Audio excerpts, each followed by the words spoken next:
Good evening. Welcome to Capital City Underground. I'm Renata Guzman. And I'm Connor Dunn. We have a great show planned for y'all tonight.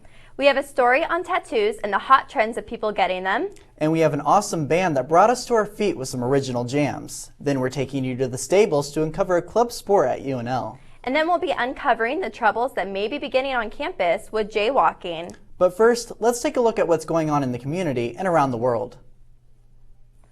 Pope Francis is in the midst of his 6-day trip in the United States. This morning he stood in front of Congress to discuss poverty, the climate, immigrants, and abolishing the death penalty. This to you as the son of immigrants, knowing that so many of you are also descendants of immigrants.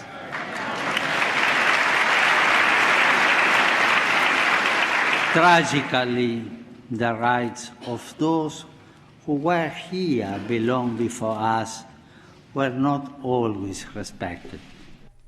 The Pope urged members of Congress and the U.S. as a whole not to be afraid of immigrants, but to welcome them as fellow human beings. This comes on the heels of the second Republican presidential debate where candidates argued heavily over immigration reform. The University of Nebraska is looking to raise $200 million in the next 2 years to fulfill a new initiative called Our Students, Our Future. Fundraising objectives for the program include a new common area on UNL's East Campus, upgrades to UNMC's Virtual Learning Center, and providing affordable excellence to students who want to attend UNL, UNK, or UNO. We all know how to use the crosswalks, but that doesn't mean we always follow the rules of the road. Joining us now live at the Student Union is Capital City Underground's Erica Nett with a story that may just have you looking more closely at that walk sign. Thanks, Connor. UNLPD is starting to make efforts to help prevent jaywalking on campus after receiving multiple complaints about the issue. They're first going to start by educating students, giving them flyers, giving them warnings, making sure they're present at intersections, and then, if needed, they'll start writing tickets as a last resort. So listen up, students, or you could find yourself with a $60 fine.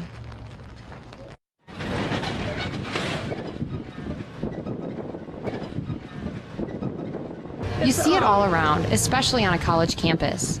Jaywalking is about as prominent as the Nebraska N at UNL. And even though it's illegal, some students admit to doing it on a regular basis.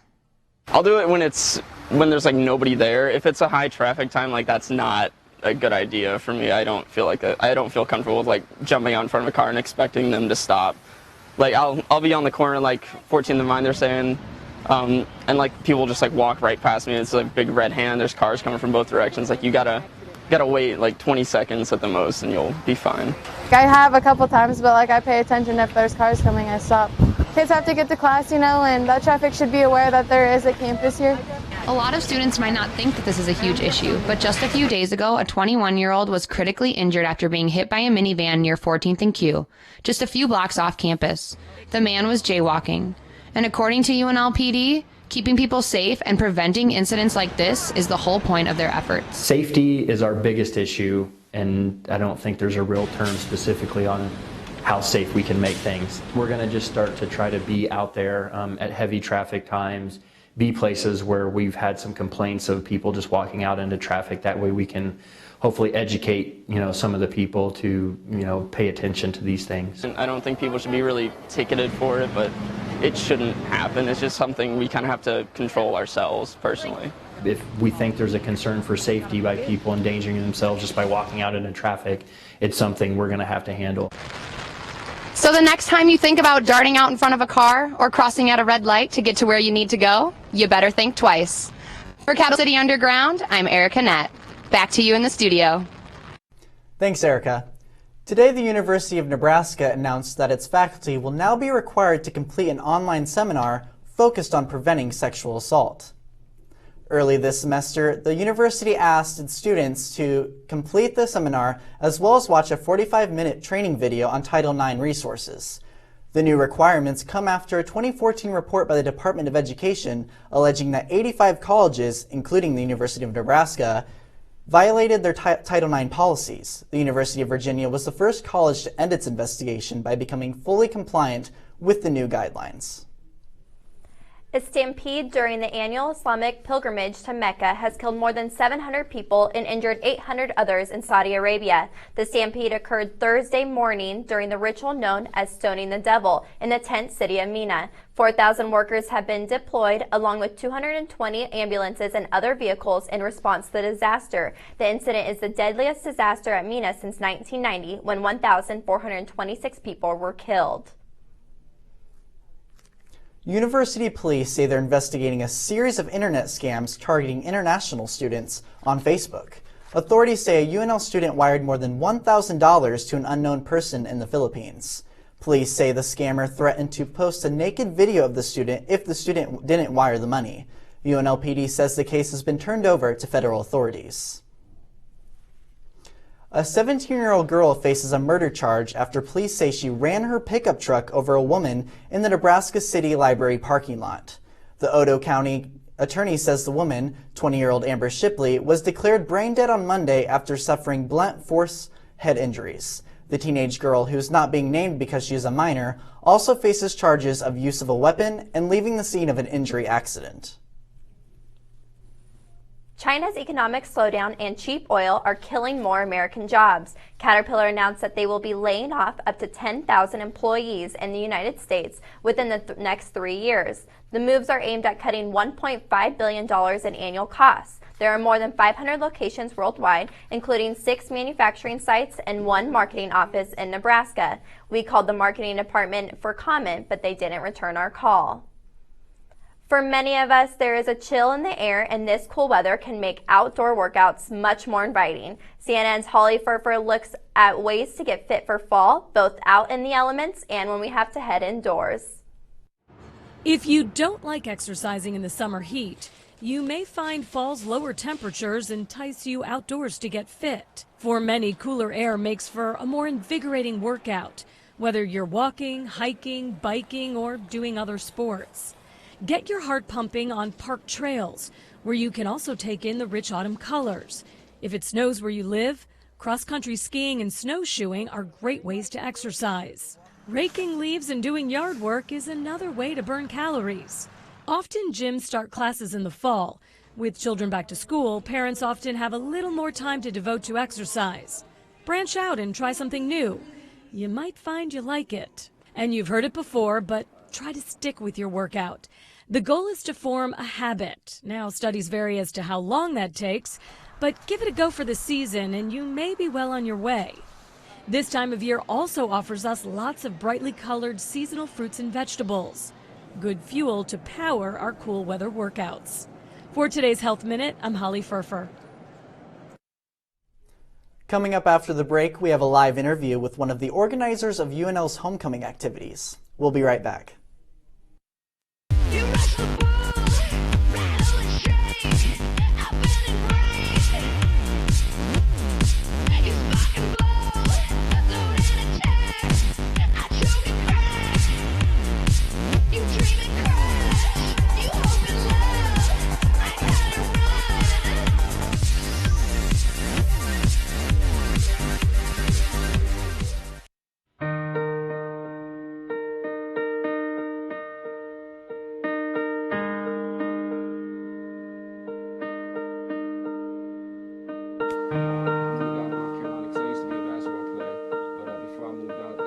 I just want to be identified as that person that always kept it real and kept it true to himself. Like he never had to switch up or do anything different just to make it. I wanted to always be that person that stuck by his word, always a man of his word. I like that. I want to always be the man of my word.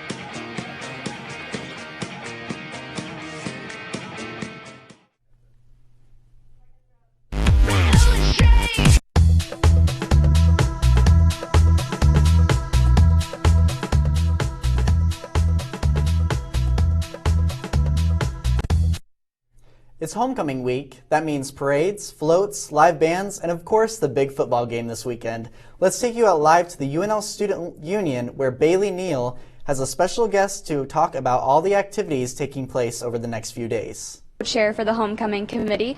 This year's theme is Heroic Huskers. So tell us, how did you guys come up with that theme? Absolutely. So every year they kind of tried to base it off history and what they choose. And so last year was 125 years of Husker football. So we wanted to give students kind of a creative venue to kind of have some diversity in what we could see on the lawn displays and all of the banners. So what was nice about Heroic Huskers is that students are catering to superheroes from that aspect. They're also doing armed forces. And so I think that this topic really opened up that creative juices for students.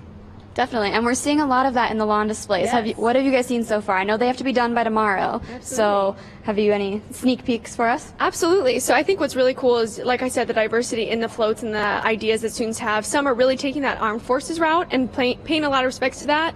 Then you also have students having helicopters and police cars they're making, as well as superhero themed stuff. So the diversity is really fun. So that way, when we have the Lincoln community come out for the parade tomorrow at 6, they get to see all the lawn displays, and it'll be a really fun sight. Definitely. Has the rain affected anything so far? You know, fortunately, the way that they've designed the lawn displays, they can do a lot of the work inside. So that's been a really nice thing. So that way, nothing's getting destroyed and all their hard work's paying off. All right, and then one more thing about Heroic Huskers. There's a blood drive going on, Absolutely. and why is that so important to give back? Absolutely. It's a really incredible way to say, give Big Red. This is a really awesome opportunity for students to just go in the middle of their day and save some lives. And so they can be heroes themselves, which is pretty awesome. Fits with the theme. Yes. All right, guys, back to you in the studio. Thanks, Bailey. The popularity of tattoos is rising, so much that it's becoming a challenge to even find a tattoo someone else doesn't already have. But does this trend come with a cost? Capital City Underground's John Hansen looked into the reasons why more and more people are getting tattoos, and if these tattoos are impacting their chance of getting a job.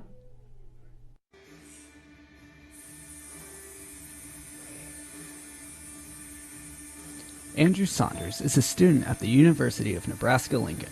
Today, he has come to 7 Seas Tattoo in Lincoln to get a brand new tattoo. Andrew's tattoo design may look like a math equation, but the meaning behind it runs much deeper than that.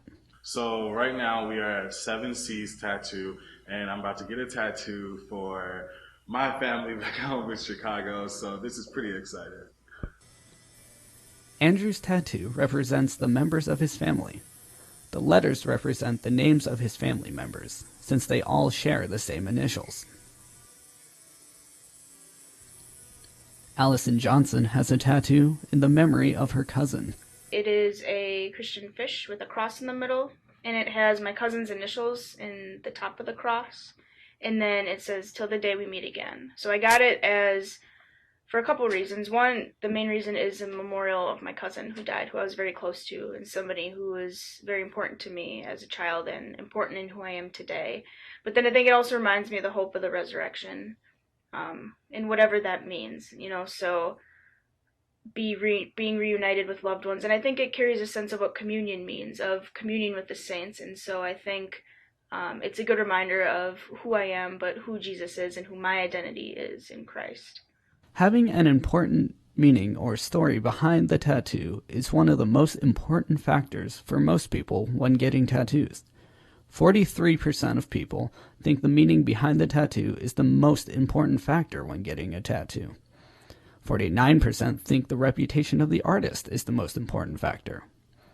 Only 8% think that the cost is the most important.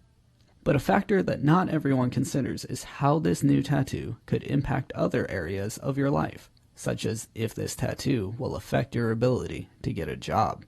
I'd say about 5 years ago, there was a lot of discussion nationally about tattoos, and that's kind of ebbed now, and it might come back again too. I think overall what employers are saying is thinking about their ultimate customer, who they're trying to work. And so if the tattoo that a person has would be distracting or negative to that employer, then that might affect somebody's chances in the job search.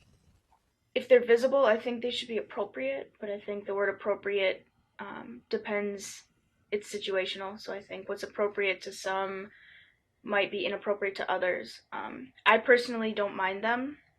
So if I were say I'm a manager at Target and my employee's wearing short sleeves and has a tattoo. I would be more likely okay with it than not. Again, overall, whether it's tattoo, whether it's a nose piercing, whether it's blue hair, whether it's somebody wearing too tight or too low cut of a shirt, to me it always comes back to how are you going to look as a professional.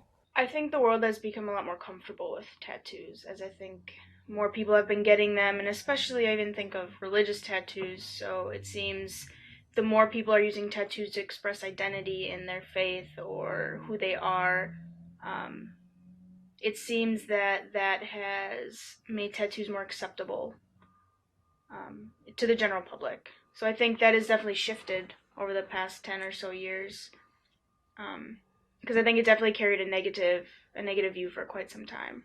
I'm not a big fan of tattoos because I think I also have seen people over time that, again, the tattoo is faded or doesn't look as good.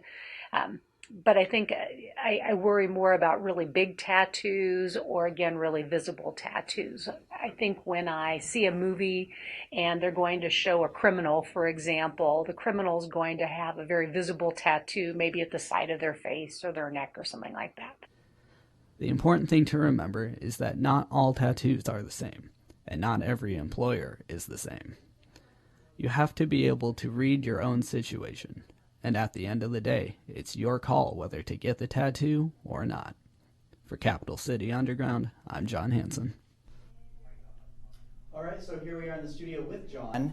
John, I see you have quite a few tattoos there. Do you have any special meanings behind them? Yeah, as a person with a pretty deep religious background and being a very spiritual person, all of my tattoos in one way or another have some sort of religious backing or some sort of spiritual backing. And I like to try to incorporate that into any tattoo that I get. All right, that's really awesome. That was a really great story you told. Oh, thank you. Coming up after this break, we'll have some weather and some sports for you.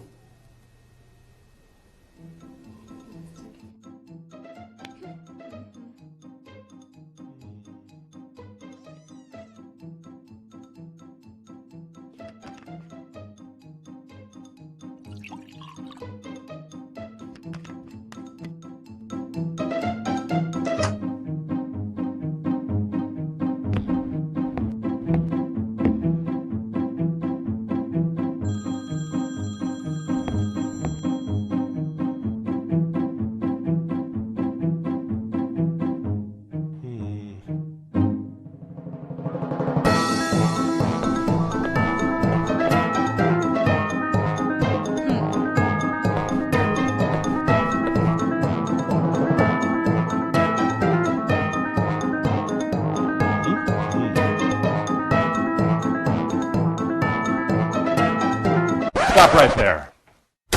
You wouldn't let a guy like this into your home, so why bring in dangerous chemicals that can be hazardous to your health and the environment? Products and materials like pesticides, ammonia, gasoline, and other chemicals are commonly found in homes across Lancaster County, and all are potentially dangerous for you, your family, and the world around you. Each year, over 60,000 pounds of chemicals just like these are picked up by Lincoln Lancaster County Health Department. However, countless amounts of these chemicals still remain in many of the thousands of homes across Lancaster County. These chemicals can give you dangerous health effects, such as eye and respiratory damage and organ and reproduction damage. If you have unused chemicals in your home, don't just pour them down the drain. That can cause harmful chemicals to get into your drinking water, meaning you have the chance to ingest those chemicals. But the best way to keep these harmful chemicals from hurting yourself or your family is to keep them out of the house. Don't buy in bulk, but buy only what you know you'll need. That reduces the risk of having excess chemicals that could be put back into the environment in a way that harms you and those around you. Finally, consider shopping for less toxic alternatives. For tips on how to keep these harmful chemicals out of your home, including proper disposal techniques and cheap do-it-yourself alternatives, visit lincoln.ne.gov, keyword household. You'll be glad you did. This message brought to you by the Lincoln Lancaster County Health Department. As a student at the University of Nebraska, there are certain rights to which you are entitled. This week's feature highlights your rights about alcohol. Here at Capital City Underground, we thought you might like to know what rights you do and don't have as a student. This week, reporter Bailey Neal looked into a new law that could help save lives.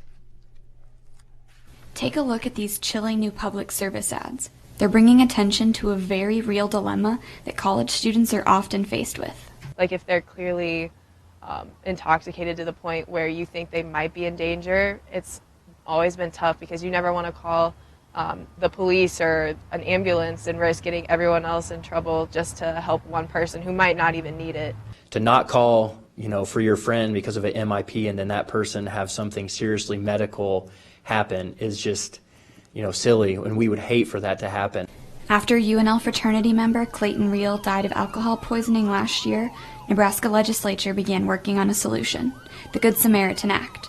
This legally protects minors from getting into trouble if they call 911 for a medical emergency, even if they themselves have consumed alcohol. UNL lawyer Shelley Stahl explains. It protects the caller to some extent. It won't protect you if you procured alcohol and gave it to this person who's now drunk, but it would protect you from maybe getting a ticket for your own minor in possession. With the law on their side, students and police can now work together to make campus safer. There's that added level of, everything's going to be okay for you and for everyone else, and especially for the person at the party who's out of control. Learn more about this law and other rights you have by visiting UNL Law Services in the Union or by going online to flexyourrights.org. Reporting for Capital City Underground, I'm Bailey Neal. Thanks, Bailey. In 2 weeks, reporter JC John has a student rights story for you on sexual assault. Last week, our weather team got a behind-the-scenes look at the National Weather Service in Omaha. Here's weathercaster Audra Moore with the story. Capital City Underground Weather Team, Cody, Audra, and Jake update Lincoln with your latest weather information. From the storms to the studio, let's take a look at this week's forecast. The National Weather Service office in Valley, Nebraska is just one of the 122 weather offices in the United States. The goal of the National Weather Service is to protect lives and property. We issue severe thunderstorm warnings, tornado warnings, all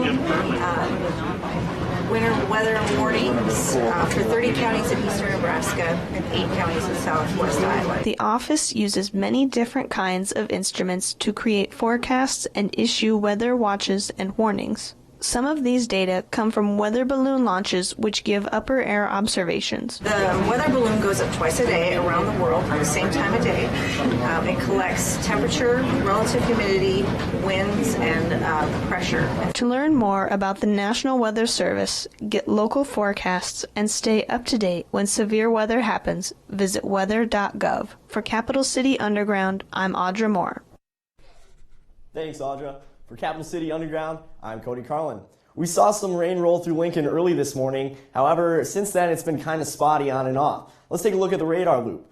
So we have this the northeast part of Nebraska. We have a low pressure system that's been sitting there for most of the day. It has been bringing these bands of showers through for much of eastern Nebraska throughout the day. There was even some flash flood warnings that we saw across the Iowa and Nebraska border. Currently, it can depend on where you are in Lincoln, whether it's raining or not. Some places are seeing some rain, but right here at the studio, it is 76 degrees and mostly cloudy. Those winds are out of the southeast at 5 to 10 miles an hour. That wet weather will continue as we go into tonight. As we look, it'll be 62 for the low tonight, 20% chance of rain. It'll be a north wind at 5 to 10 miles an hour. It'll kind of, that wet weather will continue into tomorrow morning and through much of the day tomorrow. 75 for the high. We will see a 20% chance of rain through the afternoon until 1 p.m. About 1 o'clock, we'll see those showers cut off. That wind will be out of the east at 5 to 10 miles an hour, but that dry weather will stick with us into Saturday for the homecoming game as the Huskers take on Southern Mississippi. Kickoff temperature will be 70 degrees and sunny. Those winds will be east at 5 to 10 miles an hour, but it'll be a little bit chilly in the morning. Lows for that night will be about 56. So you may want to take a sweatshirt with you to the game. However, with those high temperatures jacking up to 80 degrees, it could be a little bit warm. So you might have to shed that sweatshirt throughout the game. Looking now at our 7-day forecast, the weekend looks great. Almost looks summer-like for this next week rather than the first week of fall. 80 degrees for a high on Saturday, Sunday 81 degrees. As we look at the beginning of your work week, still dry. Monday 83, Tuesday 80, and the next chance for some wet weather looks to be Wednesday. Now to Renata with sports. At UNL, we're used to hearing about Husker football, volleyball, and basketball. So at Capital City Underground, we're looking to spotlight some of the lesser-known sports on campus. Here's Joy Carey with a sport where some of the participants weigh more than 500 pounds. This is steer wrestling. It may look like something out of a movie, but these are students practicing as part of the UNL Rodeo Club.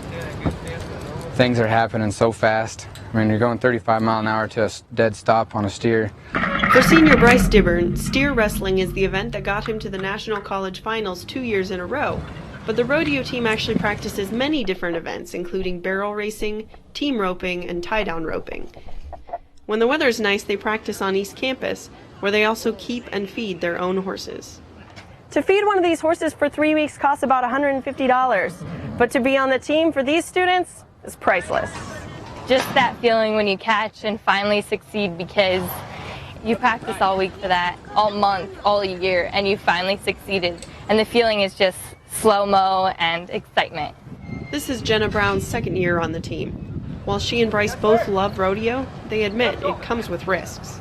I was in Ames, Iowa, and got my hand hung up, and basically I went off the horse, hand was stuck in that rigging, and we went around the arena 4 or 5 minutes. I ended up getting my legs stepped on, which broke my arm, and there's a couple scars on there, but 14 screws and a couple plates they had put in there. So the team takes precautions to make the sport as safe as possible for the animals as well as people. Animals aren't harmed in it. We love them just as much as ourselves. Without them, we don't have a team, and we really do respect them. In the spring, UNL will host its own rodeo at the Lancaster Event Center. Until then, the team travels to compete at other colleges, with a ton of practice in between.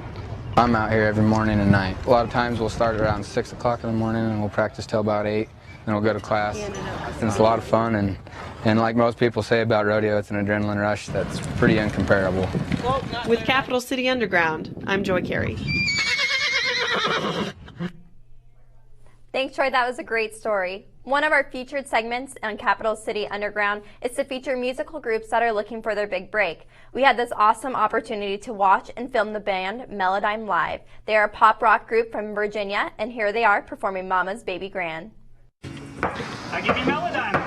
I got 2 good hands to clap to the music. My mama's baby grand and I ain't afraid to use it. I don't have much, but it's all I need.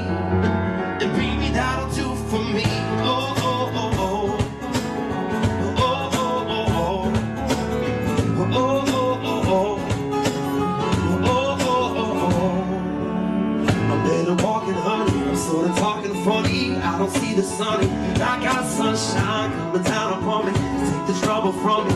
All the feeling lucky. And it's been some time. Can take my joy away. I shake the hand of the devil and say, Enchante. And 2 good hands to clap to the music. My mama's baby grand and I ain't afraid to use it. I don't have much, but it's all I need. And I ain't leaving with the suitcase, honey. You can't buy happy with the fist full of money. I got my soul in my hands to breathe. And baby, that'll do for me. Oh, oh, oh, oh. Oh, oh, oh, oh. Oh, oh, oh, oh. Oh, oh, oh, oh. I made a symphony from my bad dreams. Keep my fingers in the pocket of my blue jeans. Don't wanna lose them in the whirlwind. It's over now, but then I got to use them. Sometimes you can't avoid the pain. Say hello, goodbye, it's a brand new day. The 2 good hands to clap to the music. My mama's baby grand and I ain't afraid to use it. I don't have much, but it's all I need. And I ain't leaving with the suitcase, honey. You can't buy happy with the fist full of money. I got my soul in my hands to breathe. And baby, that'll do for me. All the treasures of the world could never soothe me. And all the victories will just turn to pride. And all the pretty little girls can never heal a broken heart that looks like a mine. But I'm breathing fine. Here we go, y'all. I got 2 good hands to clap to the music. My mama's baby grand and I ain't afraid to use it. Well, I don't have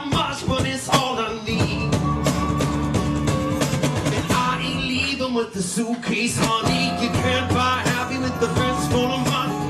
I got my soul in my hands to breathe, and baby, that'll do for me, yeah. I got two good hands. Oh, mama's baby grand. Oh, oh, oh, oh, oh, oh, oh, oh. I got two good hands. Oh, oh, oh, oh, oh, oh, oh, oh. Oh, mama's baby grand. Oh, oh, oh, oh, oh, oh, oh, oh. I got two good hands. Oh, oh, oh, oh, oh, oh, oh, oh. Oh, mama's baby grand, yeah.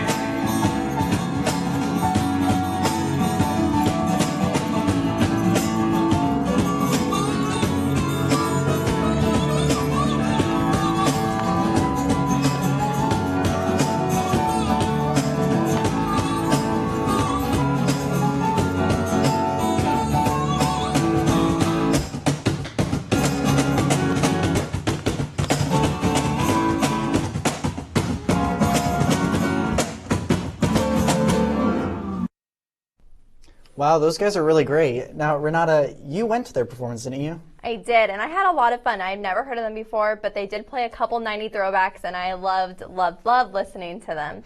I'm bummed I missed it. Well, we had a great time entertaining you. Thanks again for joining us for Capital City Underground. Join us again next week, same place, same time. Have a great evening.